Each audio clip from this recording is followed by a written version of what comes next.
So hey guys, welcome to the channel, and in this lecture we are going to learn about the order by clause. And the order by clause do the same thing this arrow do. It simply arranges data according to our need. But you see what the problem here is.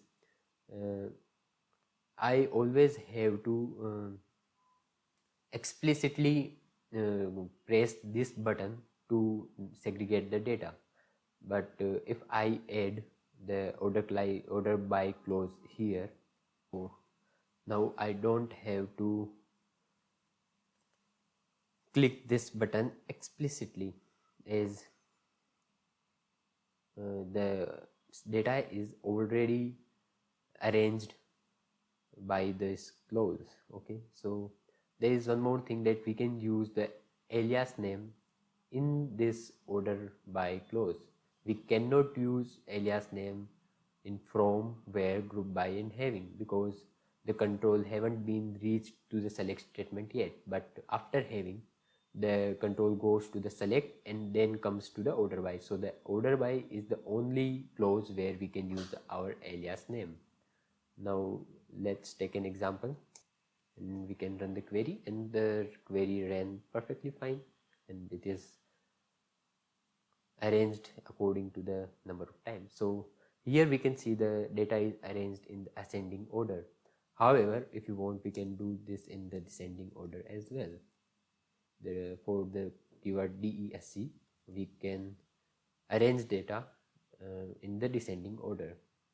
But by default, if you haven't specified, then the Oracle will always segregate data in ascending order. Here we can see that there is a lot of 6 in the column. So what thing decide that the service ID will come first? So we can add one more condition here. We can order it by name as well, and now the data will first arrange according to the number of times.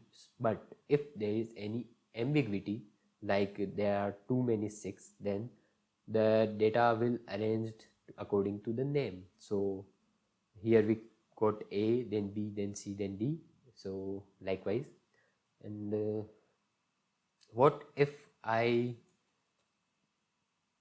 told the SQL that arrange name descending order?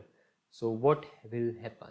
Question is, the descending will apply only on name or on both titles. Let's check. So here we can see that the descending will only apply to the name and will not impact the number of times. However, if you want the number of times in descending order, you can always add the descending here. So now the both are in descending order.